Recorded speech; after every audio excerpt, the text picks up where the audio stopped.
Oh, thank you again.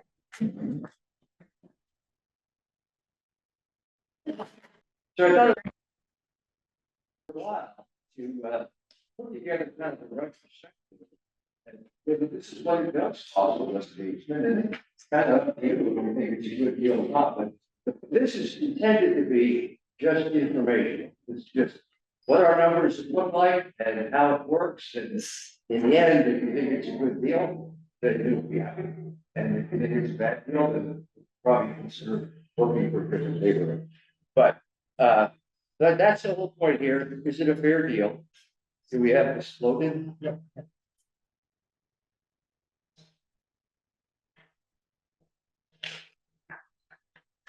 There's my driver ready.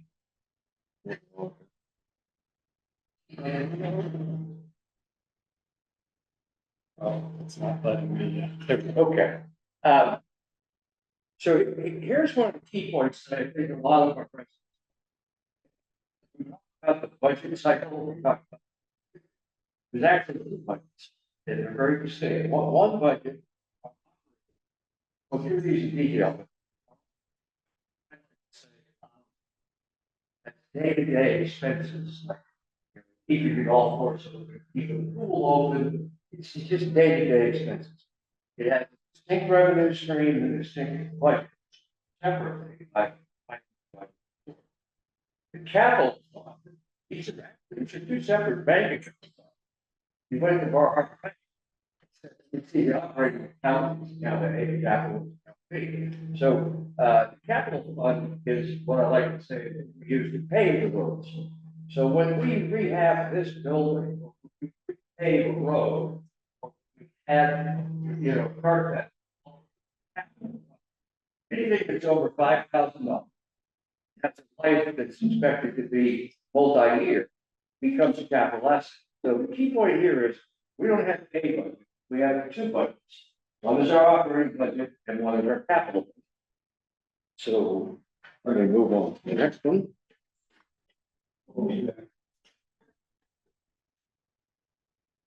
So I'm going to go through each of these fairly quickly.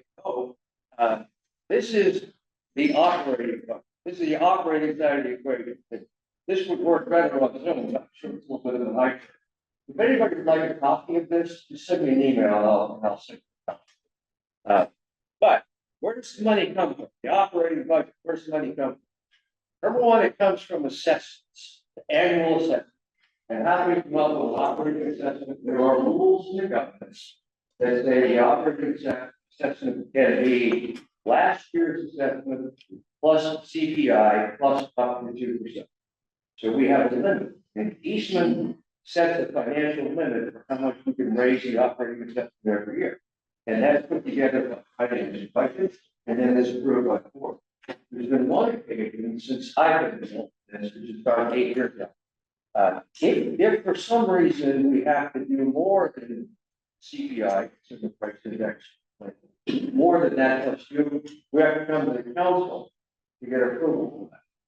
And we did. About 6 years ago, I'll talk about a little bit, but we recognized that we had sort of a structural deficit and our assessment growth couldn't catch up with expenses. So we came to the council, and that year the council approved CPI plus 2.7%.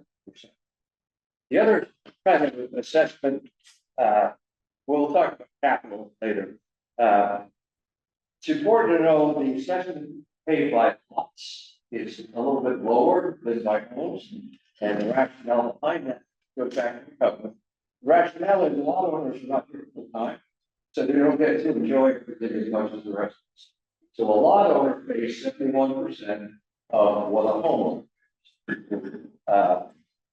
There's a component in here that just gets confusing in the operating assessment. There's a component called the required lot adjustment. Has anybody ever seen that on their bill? Basically, what that is that Eastman had 2,000 properties at one point. They had 1,500. Those 600 or so were retired. They were donated back to the community. And we all pay a surcharge, if you will, on our operating assessment to make up for those vacant lots. So if you look at your operating assessment bill, assessment, you'll have required life adjustment. And there's a formula that you use to calculate that. So, most of our money comes from assessments. Some of it comes from other sources, operating budget, and I've listed them here. Beaches, events, racket sports, cross country, those are all fee-based. Beaches really refers to rentals, the rental of boat, rack storage, and rental of equipment, pretty significant contributions to our operating budget. And then I broke out the golf courses standalone. So over the past 20 years, the golf course has generated a little bit over $16 million in operating. Over the past, the golf course has generated roughly $500,000 more in fees and revenue than we paid in month. So I know there's some sentiment around the period that says why pristine golf course. Well, the fact is, golf course makes money. If we did not have the golf course, your operating assessment would be about $140 higher. So the golf course makes money. The other amenity that makes money is the storage, kayak boat storage. That really has very little cost, so we do make a lot of money on it. All the other amenities really don't generate profit, if you will, but they do generate some revenue. So you see the big chunk of our operating assessment or operating revenue comes from assessments. Over the past 20 years, if you've been here 20 years, you paid almost $39,000 in operating expenses, about $1,900 per year. That's where. So let's go on to the next one. So where did it go? Where does that operating money go? The biggest chunk on the right, that two section, wages and benefits. Almost 50% of our operating budget pays for the staff. All right. And I have the numbers in here, they may be hard to see, but we have 27 full-time employees and we have 59 part-time or seasonal employees. Not a surprise, you know, we ramp up in the summer to take care of the beaches, the golf course, etc. And in the winter, to take care of cross-country trails and so on. So the part-time seasonal, 59, full-time, 27 people. The important thing about that staff, that's half of our costs, number one. It hasn't changed. In the 10 years that I've been, and according to Ken Ryder, who was our previous general manager, this is the number that we had at least the last 2 years. So our staff levels are very, very steady. We don't see increases in our operating expenses because we have more people. When they get paid, this is up a little bit. But our staff, I would argue, is really at the right levels, proven over time. This works pretty well. You see a little category up here called winter. We spent a little over $5 million last 20 years for what we know of winter operations, basically plowing the roads. We plow the paved roads with our own staff. We have a contractor who does all the work. Winter operations is the most volatile. It can be as little as $150,000 a year. It can be as high as $500,000. Just depends on how much snow we get. And what it really depends on is how much snow we get, but how often we get snow. Because a 4-inch snowstorm costs as much to clear roads as a 12-inch snowstorm. So if you look down, you look at the future, you know, what's best thing for us financially? 3 or 4 big snowstorms. What's bad for us? 22 little ones. But that's the most volatile stuff that we have. Bad debt, about $1 million. That represents assessments that we bill that people were unable to pay for any reason. That used to be a very volatile issue. Finance and Budget Committee has come up with a formula that works really well. It's not volatile anymore. Hopefully we won't see another major recession like 2008. That's when this really peaked. Okay. Other expenses, big chunk professional and contract services. Those are, we have people that clean this building, for example. We have people that maintain the pool pumps. We have people that some of the other the HVAC systems that we have. A lot of professional and contract services that we rely on because it's much cheaper to outsource services than it would be to hire. Think about trying to keep a mechanic on our staff, who can keep our heat pumps going, be a very expensive proposition. Utilities, we pay for propane, we pay for electricity. Supplies, here, when we say supplies, it doesn't mean like paper for the office. It means every supply for everything we use. So chemicals, fertilizer, salt, and we have vehicle equipment operations, we pay insurance. I think our insurance bill is in the neighborhood of $120,000 or $50,000 a year, because we have to have not only casualty, we replace buildings with protect fire, but liability. I mean, we have a lot of people who live here, we have a lot of guests. Insurance is an expensive account. Taxes, we pay taxes mostly to the town of Grantham, and there's a few others in here, but basically, over 20 years, our staff is half of our expense, the other expenses are the rest. Winter ops jumps out as the big one that we just gave. Let's go on. This is a little bit of a test. I'll try to explain it. At the top, you see in blue how our expenses have gone year by year. In orange, how our revenues gone year by year. And it's a fairly steady increase. What happened, I mentioned before, we had a period right out here where we had to come to the council and we asked for CPI plus 2.7%. We did that because this is our fund balance. If you said, it's kind of like at the end of the month, if you look at your checkbook, and you say, what do I have left? This is the Eastman checkbook at the end of the month. How much do we have left in our operating? For years, it was negative. We could manage that because this is balance sheet and, you know, we could float checks. I mean, we've all done the same thing with our personal accounts. We can figure out how to, you know, cover a bill that we can't quite pay yet. But we were doing that for years. That was our size in our operating budget. And Bob Campbell, who some of you may know, is a resident here, put together a team back around 2010 and 11. And he said, the problem is every time you make a budget, you make false assumptions. You always assume that everyone's going to pay their assessment. You always assume that winter is going to be easy.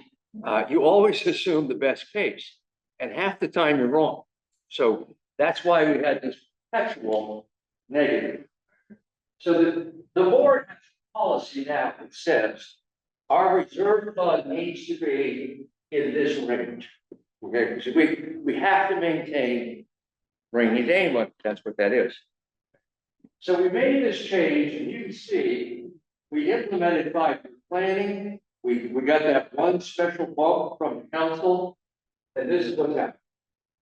Our financial reserves, operating reserves, are rock solid. In fact, they're higher than we expected because we got two surprises. COVID was one. With COVID, we basically took a year off. But we also had some expense adjustments, thanks to Steve and Brian Harding.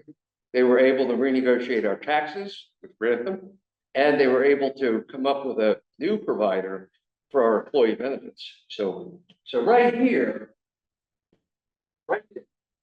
we had the impact of a little higher revenue base, and then immediately we were surprised by a lower expense base, which is, I mean, good news, but we ended up with more money in the bank than we should have. So if you recall, a couple of years ago, you got a rebate. Maybe you didn't notice it, maybe you weren't here, but when you got your assessment bill, there was a rebate of like $150 or something like that. Last year, we transferred some excess money to our capital account because we have some things coming. This year, we're in a position to do a rebate again. And I don't know, you know, whether finance and budget will recommend that. I don't know how the board will vote, but my personal view is we'll give back to every owner about $250 to get us back in this range. So that range is, we have to maintain 3 to 5% of our expense budget. We have to keep that much in the bank. We can keep another 5%. So there's a range that says, make sure you have this much money in the bank. That's what we're managing. Okay, let's go on. So where is this going to go in the future? I mean, one of the key questions I hear from people is, what should I expect? Well, the fund balance, you should expect your operating assessment's going to grow about 3 to 3.5% a year. I mean, if you look at the history, the operating assessment goes up 3 to 3.5% a year. Why is that? Well, typically we give the staff a pay raise, and that's half the budget. And, insurance goes up every year. And taxes, if you live in Grantham, taxes go up every year. Everything goes up. 3 to 3.5% a year is what you should expect the operating assessment will do. If we do the rebates, the fund will come down, and we should be able to maintain our fund balance right kind of in the middle where we want to be.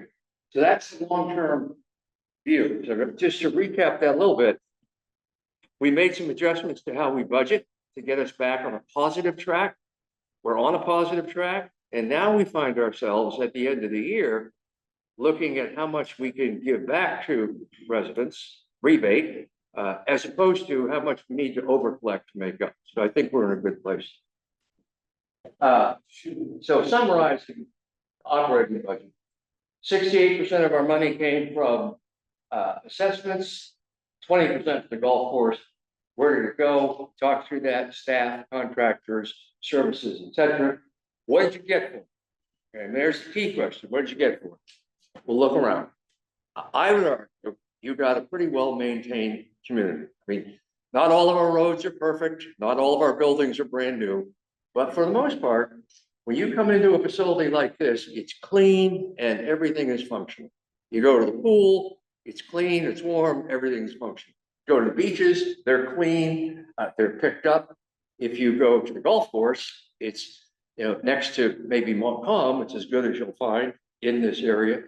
Across the board, this community, I think, it's been well maintained, it's clean, it's safe, it's a good place to live.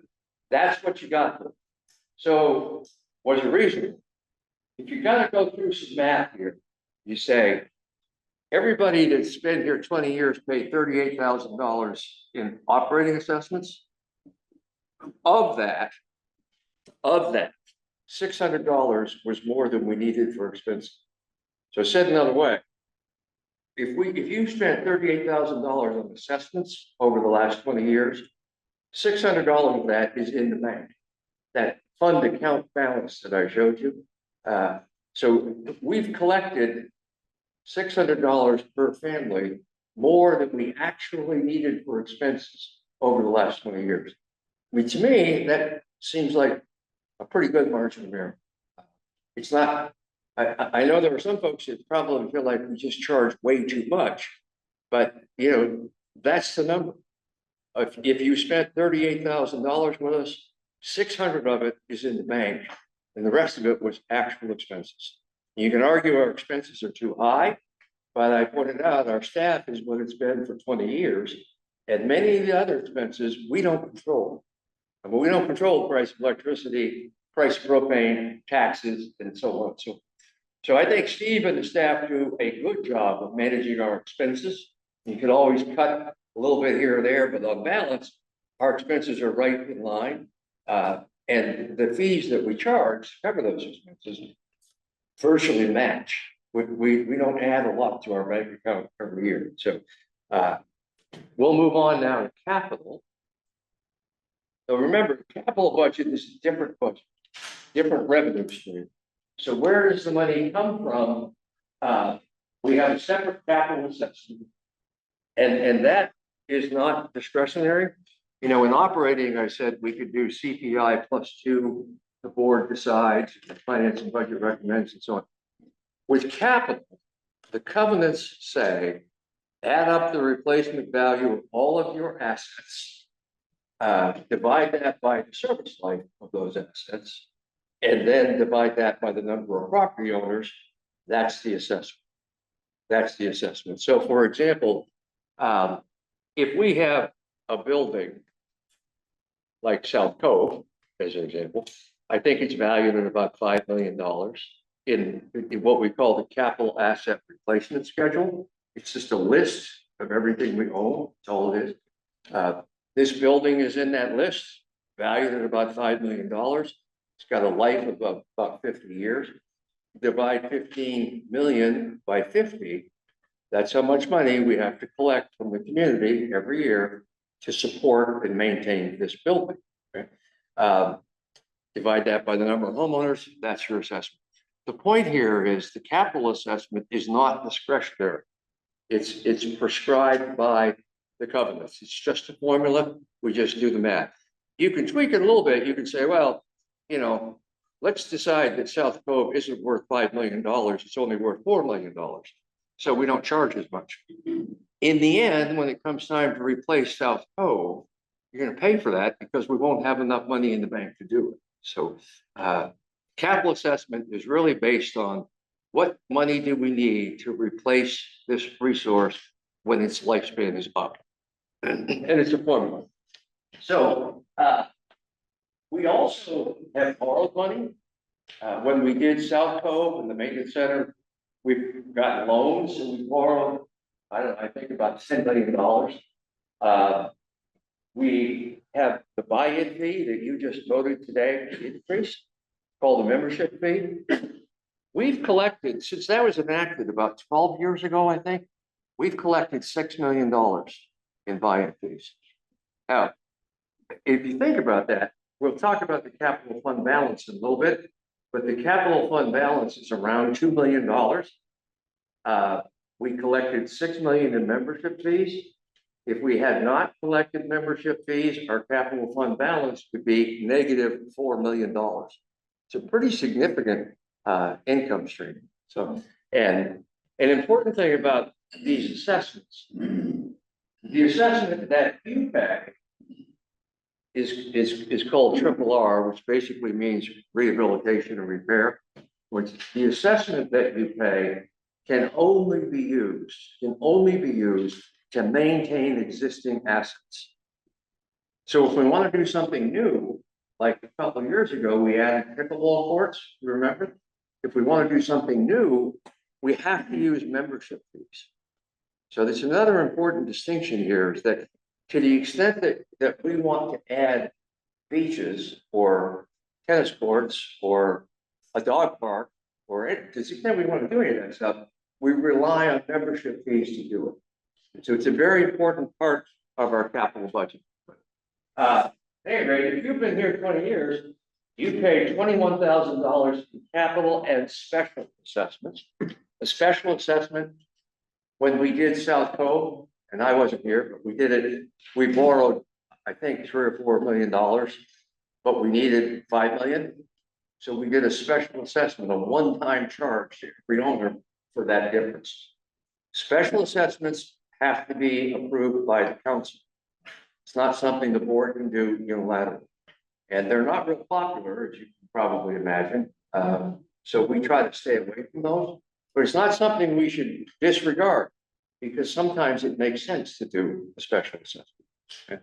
At any rate, 20 years, if you lived here 20 years, you paid $21,000 capital and special assessments, and then 14% of our budget came from membership fees, and we had some loans also, but that's where all of our capital money came from over the last 20 years. So now we'll look at where it went. This is a little challenging, but South Cove was almost $5 million. Replacing the old South, I wasn't here, but for realtors have told me they would not show a client South Cove when they were showing property at Eastman because it was so bad. Maybe some of you remember that. Okay. Anyway, we spent almost $5 million to replace South Cove. We spent $4.6 million to replace the center, upgrade the center. And I guess the history on that is there was a fire at some point and we kind of rebuilt it, but we didn't really rebuild it. So we ended up having to do it again, basically. But now it's built to the standard. The maintenance center we did just a couple of years ago. That was the original garage from the developer. It just didn't suit our needs. If you go look at the new maintenance center, we have, you know, really a commercial grade, top-notch facility to maintain all the equipment and vehicles that we have. So those three investments and I don't want to talk about VDE a lot, but I want to make this point. ECA made those investments to upgrade all of the original developer grade stuff to something that will last 50 years or more. We don't face any more of it. There's nothing now within the ECA you could look at and say, that's a time bomb, we got to deal with it. That's where the VDE is today. You've heard discussion about we're going to replace water lines and we're going to do, it's the same thing. We did it a few years ago, they're doing it now. It goes with the territory. Developers build crappy stuff that doesn't last a long time. We've replaced ours, now they have to replace theirs, okay? We did a couple of projects on the golf course, we financed some equipment. We paid almost a couple $1 million in interest on loans. A lot of folks don't like the idea of borrowing. It's not a bad idea. I mean, fortunately, some of us can pay cash for a house. Not all of us can. That's why we do mortgages. There are instances for our community. Let's say we decide that we want to do a major upgrade to north entrance, just as an example. If that's going to last 40 or 50 years, it's not a bad idea to spread the cost over 10 years rather than try and do it all at once.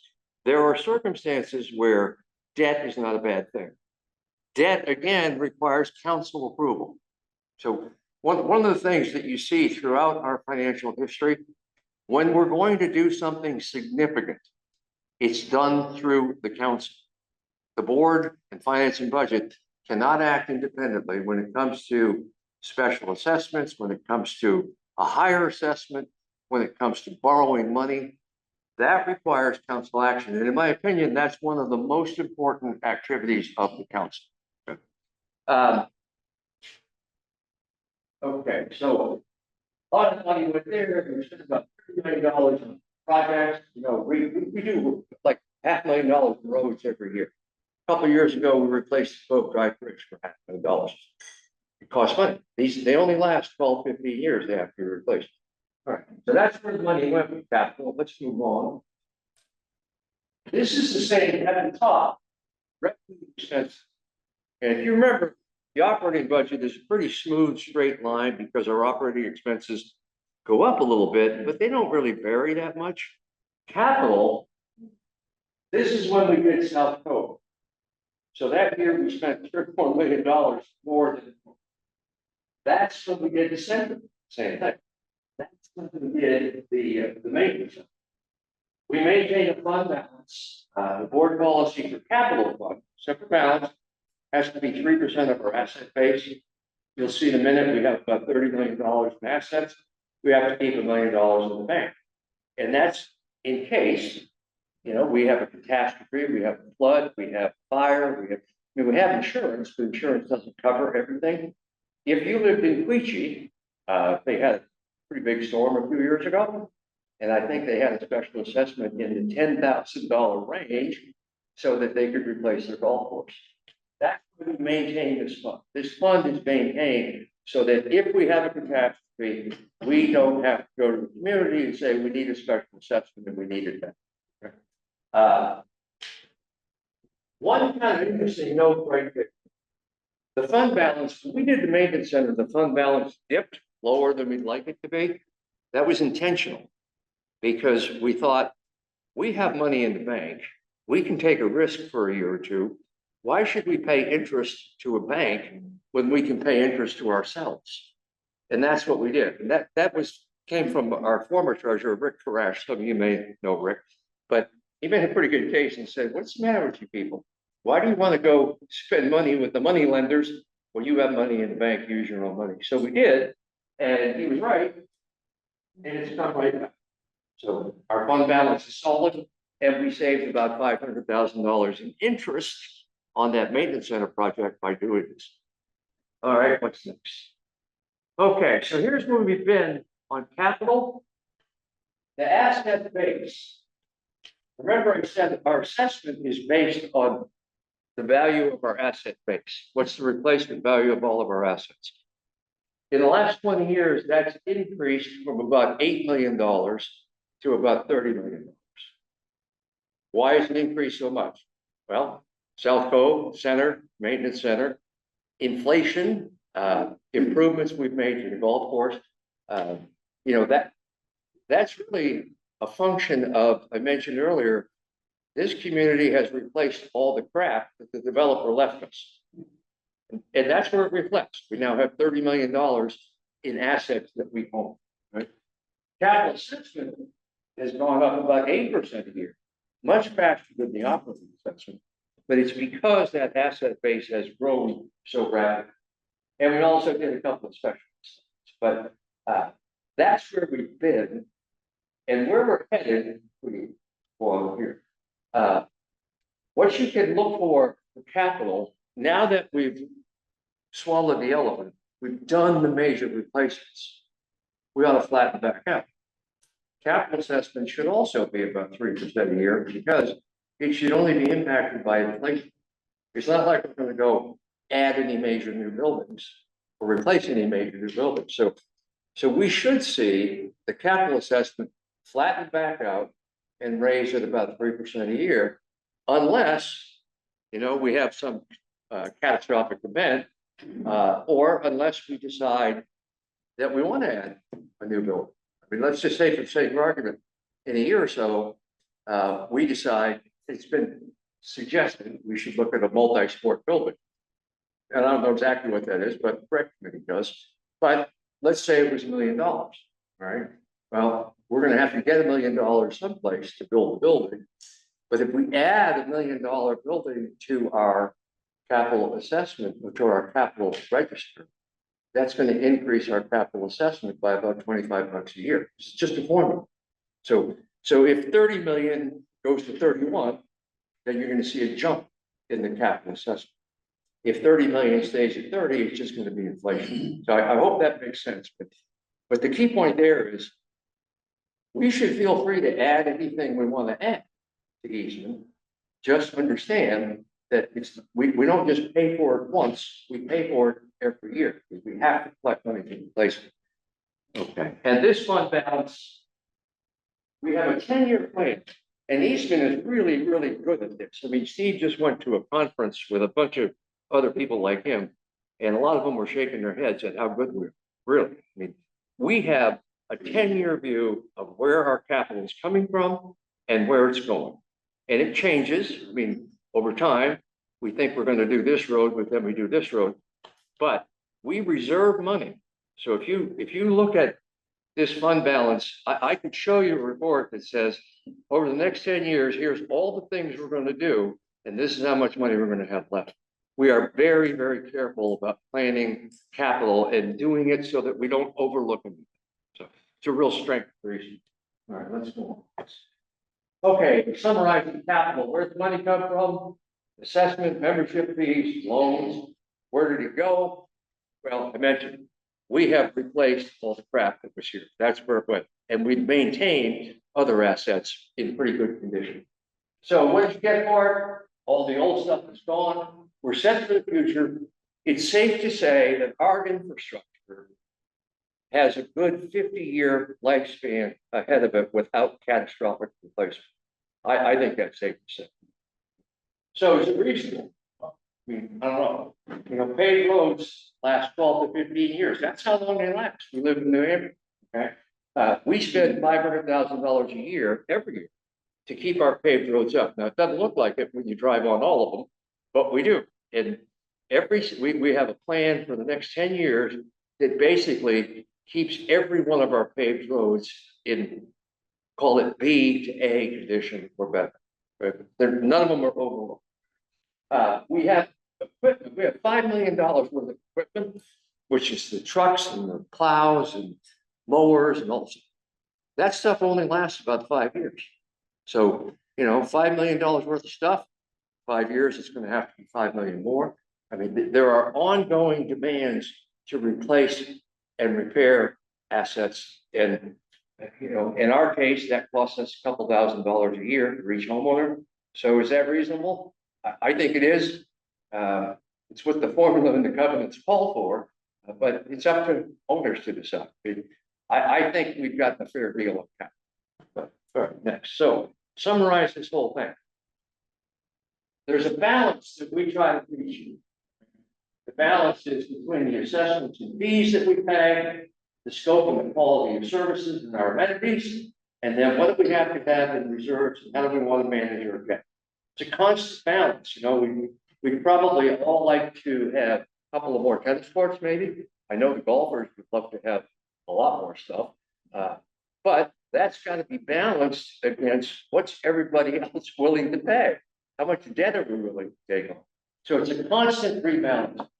But if you look over the next 5 to 10 years, I think you can expect our total assessment, the operating assessment plus the capital assessment, you can expect that to grow between 3 and 3.5% a year. Unless we add, you know, something big, or we have a hurricane or a huge fire or something, steady state, 3 to 3.5% a year, your total assessment bill should go up 3 to 3.5% a year. And our total reserve balances are going to stay in the $2 to $3 million range. So right now, we're probably as stable as we have been ever. We have adequate money in the bank. We have, I think, slow but steady, reasonable growth in assessments. So, I mean, I think we're in as good a shape as we could be. I mean, everybody could be better, but if you look at 50-year-old communities across the country like ours, a lot of them are dying. We are rock solid, at least financially. We are rock solid, and I would say affordable. That's it. That's the retrospective and little look forward. Any questions? Yeah, is there quite a proposal for quite an improvement at the north entrance for the tennis courts and the buildings and facilities? Well, not yet, but there's a concept that's put together, but you know, the way this has to go is the Finance and Budget Committee creates our budgets. So a concept would go to them, they'll scrub it, they'll come to the board, you know, they'll interact with other properties. It's like sauce, right? I mean, it's not, but yeah, there's a concept that says, let's do a lot of upgrades and things and that issue. Yes. Hi, thanks so much for this presentation. It's very clear. I have a couple of questions, and they're about the tiger lots and the lots that people own. And the lots that people own, is there anticipation that they will be building on those? And then what are the tiger lots? Why are they talking? Well, I'm pretty familiar with the project because I was new to the Finance and Budget Committee, and I said, why the hell do we have 700 lots sitting here dead? That's all subdivided. Can't be sold. And by the way, it took the council agreeing to change our covenants so that we could sell. But what retired lots are is when Eastman was platted, it was 2,100 lots, give or take. And it wasn't done with any rhyme or reason. It was just, you know, a two-dimensional map. Somebody drew lines that these are lots. A lot of those lots are not functional. They couldn't be built upon if you wanted to. That was part of it. Another part of it was people bought lots thinking, you know, when I retire, that's where I want to go. And then their kids were in California and they said, so a number of things, and especially in 2008, people holding lots, you know, with serious protection. People said, I can't afford to pay fees on land I'm not using it. So about 700 of that 2,100, about 700 were abandoned by the owners. And in many cases, they donated it back to Eastman, and that became known as a retired lot. And so if you go back and look at our covenants, retired lots could only be sold to an abutter, the person next door, and then only for the purpose of annexation, joining the lots together. Council changed that 2 years ago and allowed us to resell 100 of those to other people. We've sold about 30. There's about 10 new homes. 4 of them are on my street, and we have great neighbors. I don't think we'll do that again. My sense is the population today, around 1,400 homeowners. There's about 80 privately owned lots that have yet to be built on. There's about 70 retired lots that still could be built on. So, you know, in the end, we might go from 1,400 properties developed to maybe 1,500, but that'll be it. It won't go, you know, because not all those lots are retired lots. What we have found is it takes 2 or 3 of the retired lots to be combined to give you a buildable site. So it's not, and that is perfect, but Eastman today has 1,400 and some odd owners. And Eastman 10 years ago, fully built, would be around 1,500. So that's the plan to achieve 1,500 and not. Well, it's not really a plan, it's a reality. Because we can't, you know, the individual owners that own their 80 lots, they can do whatever.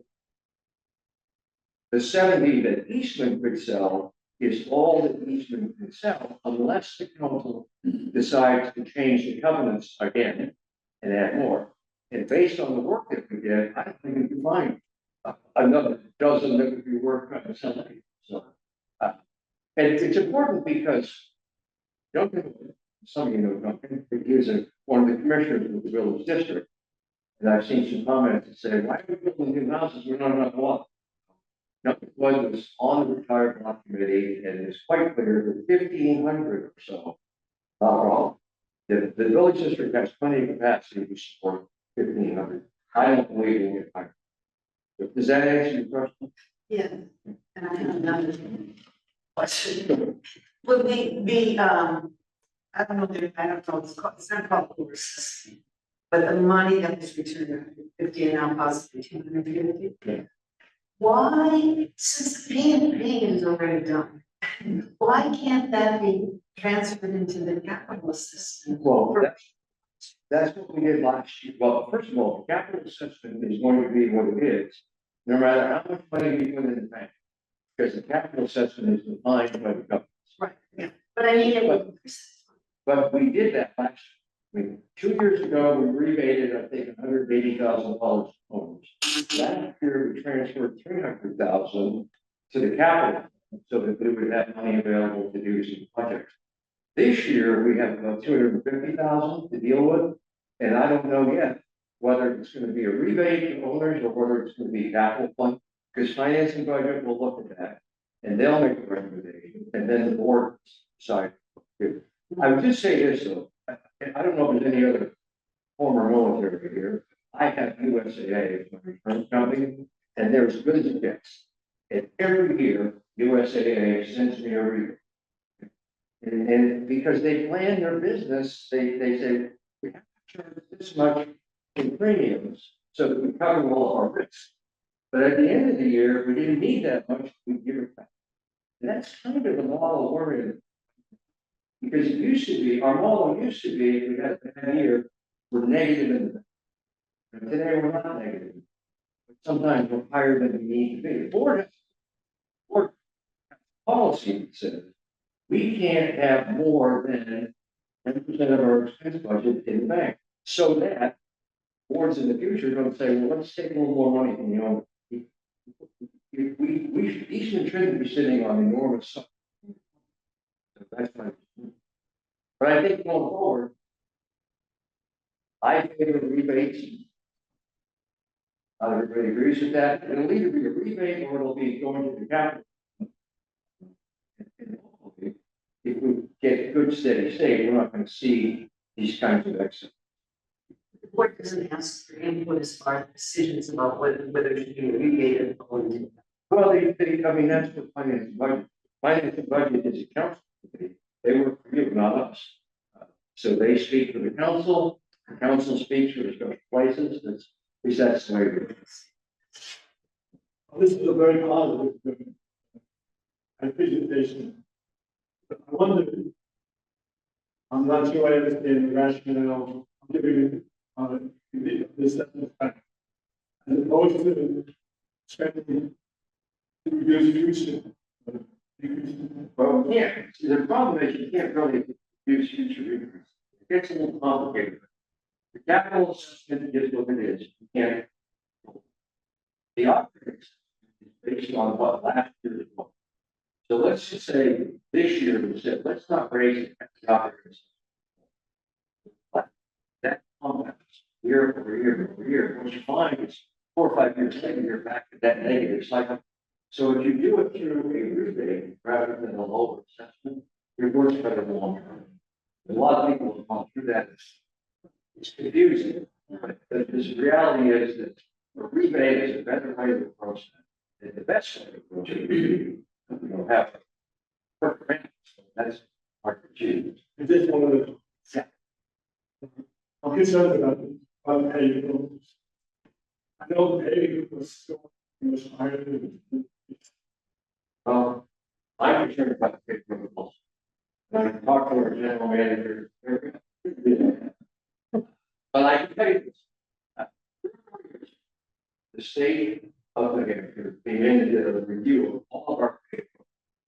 And they broke them into manual sections. There's like 52 sections of paper. And they categorized all of them as good, fair, poor. And we have a spreadsheet that lays that out. It says, here's what we have to do year after year. We had a problem. COVID, we couldn't really get contractors. Last year, we had sure the weather, they didn't get done. It's not for lack of reason. We have identified all the road work that needs to be done. We have adequate money, $500,000 a year is adequate. So it's really just a matter of. But I think everybody who lives here recognizes we have weaknesses in some of our roads and neighborhoods. Are